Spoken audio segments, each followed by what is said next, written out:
রাসূলুল্লাহ কয় কি আশা? কয় আমার পূর্বে আমার 59 জন গাধা চলে গেছে ইয়া রাসূলুল্লাহ। 59টা গাধা, 59 জন নবী অথবা রাসূলকে তাদের পিঠের মধ্যে চড়িয়েছিলেন। আমি হইলাম আমার বংশের শেষ গাধা। আমার একটা দাবি গো, আমার দাবিটা হলো ইয়া রাসূলুল্লাহ, আপনি একটা বার হলেও আমার পিঠের মধ্যে চড়বেন। আমার মালিকে কতবার চড়তে চেয়েছে, আমি তার একবার আমার পিঠের মধ্যে চড়তে দেই নাই। আমি হইলাম শেষ গাধা, আর নবীদের মধ্যে আপনি হইলেন শেষ নবী। হায় হায়, একটা গাধা যেই জান্নাতে যাবে না, জাহান্নামেও যাবে না, মইরা গেলেই গাধা শেষ হয়ে গেল। ওই গাধায় নবীর কাছে আবদার করলো, নবীর কাছে নবীরে এসে চিনল, অথচ আমার মতো দাড়িওয়ালা, টুপিওয়ালা, জুব্বাওয়ালা আলেম আমার নূরের নবীরে চিনল না। কতক্ষণ ঠিক কিনা? হাত তুলে দেখা।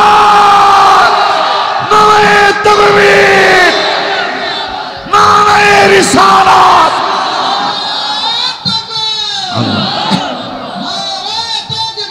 আল্লাহু আকবার। ইয়া রাসূলুল্লাহ,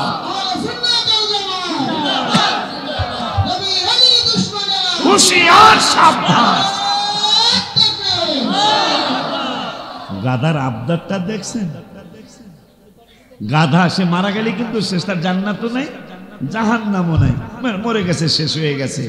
তার আবদার, আমার বংশের 60টা গাধা, আমি 60 নম্বর গাধা। ইয়া রাসূলুল্লাহ, আমি শেষ, আপনিও নবীদের মধ্যে শেষ। আমার পিঠের মধ্যে যদি চড়ে আমাকে ধন্য করতেন। গাধায় নবী চিনল, গাধা মার্কা নবী, মৌলবী নবীরে চিনল না। গাধায় রসুল চিনল, শুধু চিনে নাই।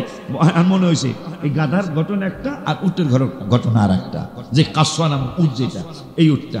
তাই নবীজি মাঝে মাঝে আমাকে হুজুরে ডাকার দরকার হতো, কথা সাহাবীদের, আবু বকরের ডাকা দরকার, ওমরের ডাকা দরকার।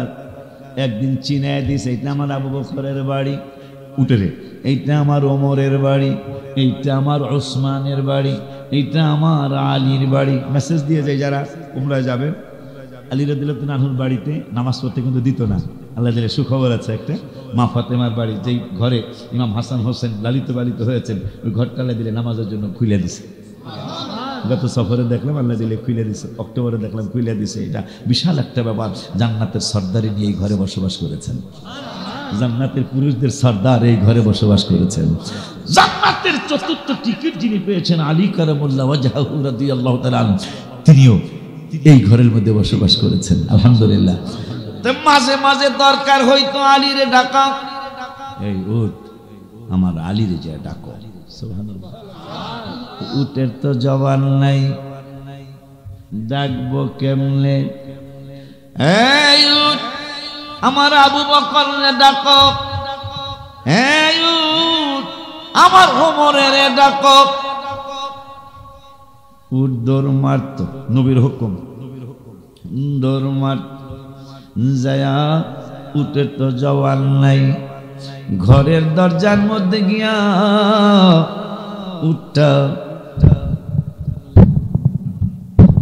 সুবহানাল্লাহ কয় না, ঘরের দরজার মধ্যে যায় উঠটায় তার মাথা দিয়া দরজার মধ্যে টোকা মারত। আর সাহাবীরা দরজা খুলে তাকায়া দেখতে উঠটা আছে, কিন্তু কথা তো বলতে পারে না। উঠটা মাথা দিয়া নাড়ায়া বলতো, ওই যে হুজরা মুবারকে আমার নূরের নবী রাহমাতুল লিল আলামিন তোমাকে ডাকছে।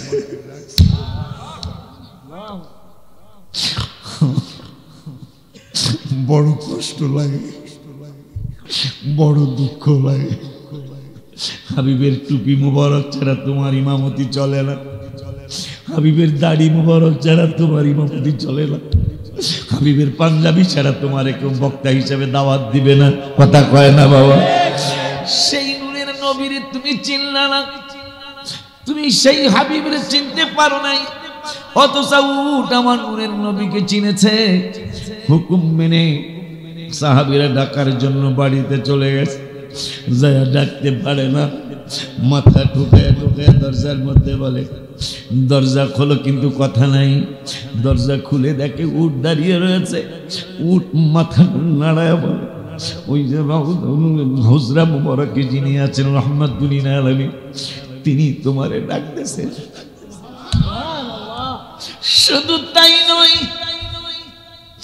নূরের পুরানো আজ মনে হলো দুই একটা। নূরের নবী সাল্লাল্লাহু আলাইহি ওয়াসাল্লাম ওযু মুবারক করতেছেন, মুজা মুবারক দুটোটা খুলে তিনি পাশে রাখলেন। ওযু মুবারক শেষ, একটা মুজা মুবারক পড়েছেন, আর একটা মুজা মুবারক পড়বেন। হঠাৎ করে ঈগল পাখি সম্ভবত মুজা মুবারকটাকে উড়িয়ে নিয়ে গেলেন, উপরে নিয়ে ঝাড়া মারলেন, একটা কালো সাপ বের হয়েছে। নূরের নবী কইল, আয় আমার কাছে আয়। ঈগল পাখি আইকা নবীজির কদম মুবারকে সিজদা দিয়ে দিলেন, কারণ নবীজি বলেছেন, ওয়া উরসিলতু ইলাল খালকি কাফা, আমি শুধু তোমাদের মুসলমানদের নবী না, মানুষের নবী না, আমি সমস্ত মাখলুকাতের নবী। ঈগলের ডাইকা বলল, ঈগল তুই কেন মুজা মুবারক নিয়ে গেলি? নবী গো, আমি উপর দিয়ে উড়ে যাওয়ার সময় সোজাসুজি আপনার উপর মোবারক সোজাসুজি যখন আমি এসে আমার অন্তর চক্ষু খুলে গিয়েছে গো নবী। আমি আমার এই চর্মচক্ষু দিয়ে ওইটা দেখি নাই, কিন্তু আপনি যেই বরাবর বসে আছেন, এই বরাবর যখন আমি আসছি আমার অন্তর চক্ষুটা রব্বুল আলামিন খুলে দিয়েছে। খোলার পরে আমি দেখলাম আপনার এই মুজা মুবারকের মধ্যে একটা বিষাক্ত সাপ বসে রয়েছে। আমার বড় ভয় লেগেছে। আমার মায়ের নবী, নূরের নবী, যিনি উম্মতের ব্যাপারে বলেছেন, সুম্মা আকুমু আইয়ামিনিল আরশ, আমারে জান্নাতে নেওয়ার জন্য ৭০,০০০ ফেরেশতা আমার জন্য অপেক্ষা করতে থাকবে। আর আমি আমার রব্বুল আলামিনকে বলবো, সুম্মা আকুমু আইয়ামিনিল আরশ, এ মাখাটের উম্মতেরা, মুর্শিদগঞ্জের উম্মতেরা রে, আমি নূরের নবী তোদেরকে মেসেজ জানিয়ে যাই, সুম্মা আকুমু আইয়ামিনিল আরশি, আমি জান্নাতে যাব না, আমি জান্নাতে না গিয়ে আর রব্বুল আলামিনের আরশের ডান পাশে তোদের জন্য দাঁড়ায় থাকবো।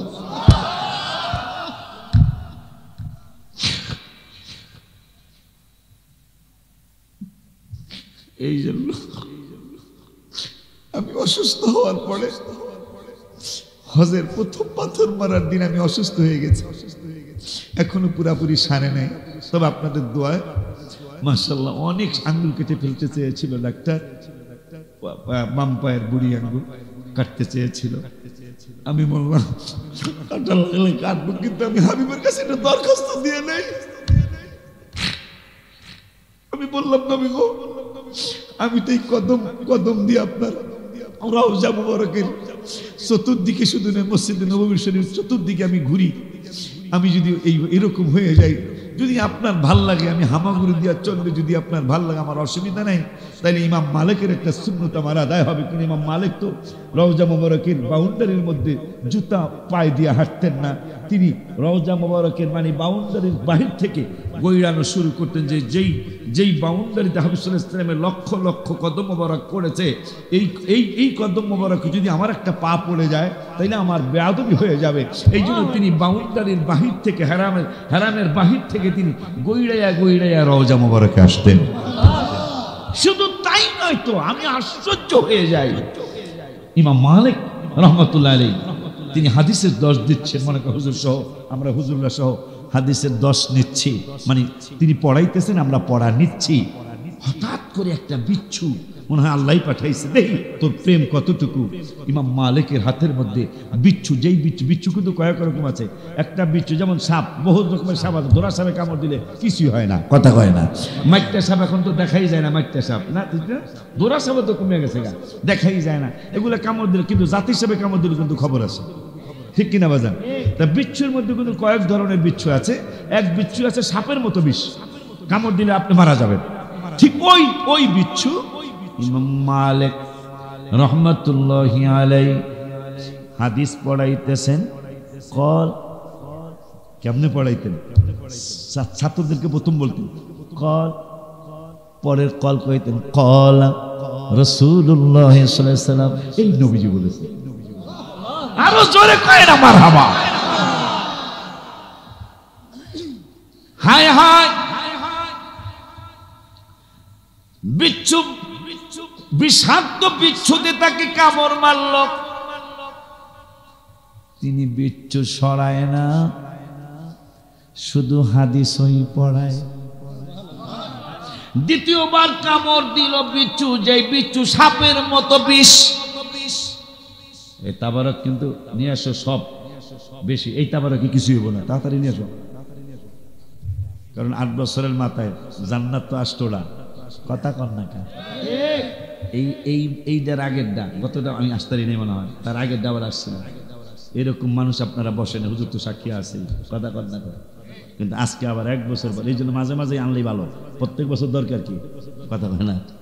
এই যে গত বছর আসেনি, এই জন্য কিন্তু এবার কিন্তু মানুষ আল্লাহ দিলে অনেক এসে বসে, আলহামদুলিল্লাহ।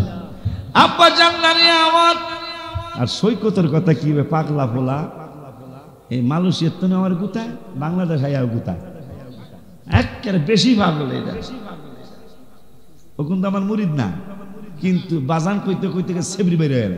সেবরি বুঝেননি, থুতু বের হয়ে গেল। আব্বা জানলানি আমার, কি জানো একটু পরীক্ষা করি, কি জানি কইতেছিলাম, ছাত্র ভালো তো দেখা যায় না, না গোল্ডেন প্লাস পাওয়ার ছাত্র, মাশাআল্লাহ কয় না। এই জন্য গজল লিখে নিয়ে আসছি আপনাদের জন্য।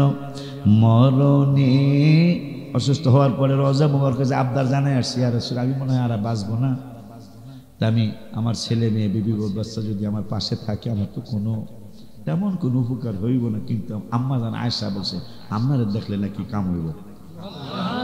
আম্মা জান আয়েশা বলছেন, ইউসুফের প্রশংসা করতেছো করো, কিন্তু আমার নূরের নবীর চেয়ে বেশি কইরো না, কারণ ইউসুফ হলো পৃথিবীর অর্ধেক সুন্দর, আর আমার নূরের নবী পৃথিবীর পুরা সুন্দর। এই জন্য ইউসুফের প্রশংসা করো, কিন্তু ইউসুফের দেখা মহিলারা হাত কাটছে, টের পায় নাই, আর আমার কলিজার টুকরা নূরের নবী সাল্লাল্লাহু আলাইহি ওয়াসাল্লামকে দেখলে কলিজা কাটলো, টের পাইবা না। এই জন্য আমি গজলে লিখছিলাম, যে মদিনায় যাইবে নবীর দিদার পাইবে, যে মদিনায় যাইবে নবীর দিদার পাইবে, কইতে পারতেছে, সাফায়াত করবেন শাহে মদিনা, বাবা শোনো না হাদিসে পাকের বর্ণ। হায় হায় হাদিস কিসের, এটা গজলের হাদিয়া নি, এটা কন্যাকা। আমি প্রথম থেকে তাহলে গজল কইতাম অনেকগুলা। বিবি জুলিখায় বলে ডেকে, ইউসুফ নবীকে দেখে হাত কেটেছেন মহিলারা, টের পেল না, ও গো পেল না। মা আয়েশা ডেকে কয়, মোর নবীর যদি দেখা হয়, মা আয়েশা ডেকে কয়, মোর নবীর যদি দিদার হয়, কলিজা কাটলে টের পাবি না, ও গো পাবি না, হাদিসে পাকের বর্ণনা। মাশাআল্লাহ কয় না। সিদ্দিকে আকবরের দাবি, দেখবি যদি একবার নবী, জীবনের আর জ্বালা থাকবে না, গো থাকবে না। আবু বকর অবশেষে জায়গা পাইল নবীর পাশে, আবু বকর অবশেষে জায়গা পাইল নবীর পাশে, আনন্দের আর সীমা রইল না, ও গো রইল না, হাদিসে পাকের বর্ণ। বিচ্ছুতে দ্বিতীয়বার কামড় মারল, তিনি হাদিসই পড়ায়, বিচ্ছুটারে সরায় না। তৃতীয়বার বিচ্ছু কামড় মারল, তিনি হাদিসই, ইমাম মালিক হাদিসই পড়ায়, বিচ্ছু সরায় না।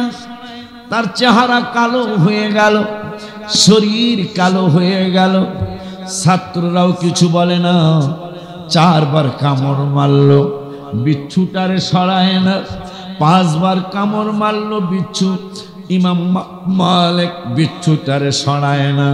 এইভাবে একবার, দুইবার, তিনবার, পাঁচবার, সাতবার, আটবার, 10 বার, 16 বার ইমাম মালিকের বিচ্ছুতে কামড় মারল।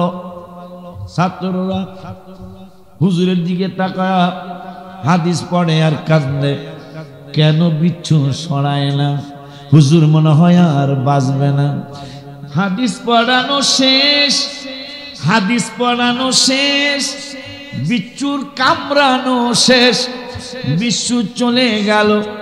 ইমাম মালিকের ধরাধরি কইরা ছাত্ররা রেস্টের জায়গায় নিয়ে গেল।